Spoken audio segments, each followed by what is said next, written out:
ചില ചെടികൾ നിലത്ത് വളർത്തിയാലും വെള്ളത്തിൽ വളർത്തിയാലും അതുപോലെ തന്നെ പോട്ടി വളർത്തിയാലും നല്ല രീതിയിൽ വരാറുണ്ട്. ഇങ്ങനെയുള്ള പ്ലാന്റ്സിനെ പറ്റിയാണ് നമ്മുടെ ഇന്നത്തെ വീഡിയോ. പുതിയൊരു വീഡിയോയിലേക്ക് എല്ലാ പ്രിയപ്പെട്ട കൂട്ടുകാർക്കും സ്വാഗതം. സബ്സ്ക്രൈബ് ചെയ്യാതെ കാണുന്ന ഏതെങ്കിലും കൂട്ടുകാരുണ്ടെങ്കിൽ തീർച്ചയായിട്ടും സബ്സ്ക്രൈബ് ചെയ്യാൻ മറക്കല്ലേ. ആദ്യത്തെ നമ്മുടെ പ്ലാന്റ് എന്ന് പറയുന്നത് ഫിലോഡെൻഡ്രോൺ ബേൾമാക്സ് എന്ന് പറയുന്ന പ്ലാന്റാണ്. ഷെയ്ഡ് ലവിങ് ആയിട്ടുള്ളൊരു പ്ലാന്റാണ്. നിലത്ത് വെച്ചാൽ പടർന്ന് നല്ല രീതിയിൽ വളരും. പോട്ടിലാണെങ്കിലും നല്ല ബുഷിയായിട്ട് വരും. ഇതിൻ്റെ ലീഫിന് ഒരു പ്രത്യേക ഷൈനിങ് ആണ്. ഇതിൻ്റെ ഒരു തണ്ടെടുത്തിട്ട് അതിൻ്റെ നോഡിന് താഴെ വെച്ച് കട്ട് ചെയ്ത് കുഞ്ഞു പീസുകളാക്കിയിട്ട് ചെറിയ പോട്ടിൽ വെള്ളത്തിൽ ഇറക്കി വെക്കുവാണെങ്കിൽ നമുക്കൊരു മിനിയേച്ചറായിട്ട് വളർത്താൻ പറ്റിയ നല്ലൊരു ചെടിയാണ്. കുഞ്ഞു പോട്ടായിരിക്കുമ്പോഴും ഇതിൻ്റെ ലീഫ് ഇപ്പോൾ ഈ കാണുന്ന പോലെ വലിയതായിരിക്കത്തില്ല. കുഞ്ഞു ലീഫായിട്ട് വളർന്ന് നല്ല ഭംഗിയായിട്ട് നിൽക്കും. അപ്പോഴും നല്ല രീതിയിൽ ഇൻഡോറായിട്ട് സെറ്റ് ചെയ്യാൻ പറ്റുന്ന നല്ലൊരു ചെടിയാണിത്.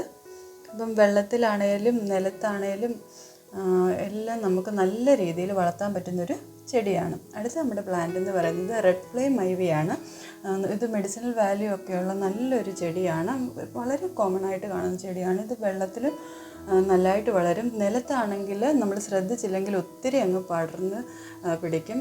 പിന്നെ നമുക്ക് ഇൻഡോറായിട്ട് സെറ്റ് ചെയ്യാൻ പറ്റും. എയറൊക്കെ പ്യൂരിഫൈ ചെയ്യാൻ പറ്റുന്ന നല്ലൊരു പ്ലാന്റാണിത്. ഇതിപ്പോൾ പോട്ടിലൊക്കെ സെറ്റ് ചെയ്താൽ നല്ല ഭംഗിയാണ് കാണാനായിട്ട്. ഇവിടെ നമ്മൾ ഒരു ചെറിയ പോട്ടിലാണ് ഇവിടെ സെറ്റ് ചെയ്തിരിക്കുന്നത്. പെയിൻറ്റ് ചെയ്ത ഒരു പോട്ടിലാണ് സെറ്റ് ചെയ്തിരിക്കുന്നത്. അടുത്ത നമ്മുടെ പ്ലാന്റ് എന്ന് പറയുന്നത് സ്പൈഡർ ഗ്രാസ് പ്ലാന്റ് ആണ്. ഇത് നമ്മൾ വെള്ളത്തിലാണ് വളർത്തിയേക്കുന്നത്.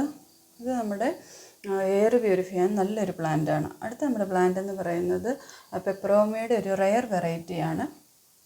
അപ്പോൾ ഇത് നമ്മൾ ഹാങ്ങിങ് ആയിട്ടും അതുപോലെ തന്നെ വെള്ളത്തിലും ഒക്കെ വളർത്തിയാൽ നല്ലതായിട്ട് വളരും. ചെറിയ തണ്ട് വെള്ളത്തിലിട്ട് വെച്ചാൽ പെട്ടെന്ന് തന്നെ വേര് പിടിച്ച് നല്ല രീതിയിൽ വളർന്നു വരുന്നത് കാണാറുണ്ട്. ഇൻഡോറായിട്ടൊക്കെ സെറ്റ് ചെയ്യാൻ പറ്റിയ നല്ലൊരു പ്ലാന്റാണ്. ഇതിൻ്റെ ലീഫിന് ചെറിയൊരു ഷൈനിങ് ഉണ്ട്. ഒരു സക്കുലൻ്റ് വിഭാഗത്തിൽപ്പെട്ട ഒരു പ്ലാന്റാണ്. അടുത്ത നമ്മുടെ പ്ലാന്റ് എന്ന് പറയുന്നത് മോൺസ്റ്റർ അഡോണൻ്റ് ആണ്. വെള്ളത്തിലാണെങ്കിലും നല്ലതായിട്ട് വളരും. ഇതിൻ്റെ ലീഫ് കാണാനൊരു പ്രത്യേക ഭംഗിയാണ്. നമുക്ക് ഹാങ്ങിങ് ആയിട്ടാണേലും വളർത്താം. നല്ലൊരു പ്രത്യേക ഒരു ഭംഗിയാണ് ഇത് കാണാനായിട്ട്. അടുത്ത നമ്മുടെ പ്ലാന്റ് എന്ന് പറയുന്നത് CC പ്ലാന്റ്. ഇൻഡോറിലൊക്കെ സെറ്റ് ചെയ്യാൻ എല്ലാവരും യൂസ് ചെയ്യുന്നൊരു പ്ലാന്റാണ്. അപ്പോൾ ഇതിൻ്റെ പ്രൊപ്പഗേഷൻ എന്ന് പറയുന്നത് ലീഫ് വെള്ളത്തിലിട്ട് വെച്ചാൽ അത് കിളിച്ച് വരും. അതുപോലെ തന്നെ സ്റ്റെം കട്ടിങ് ആണെങ്കിലും നല്ലൊരു പ്ലാന്റാണ്.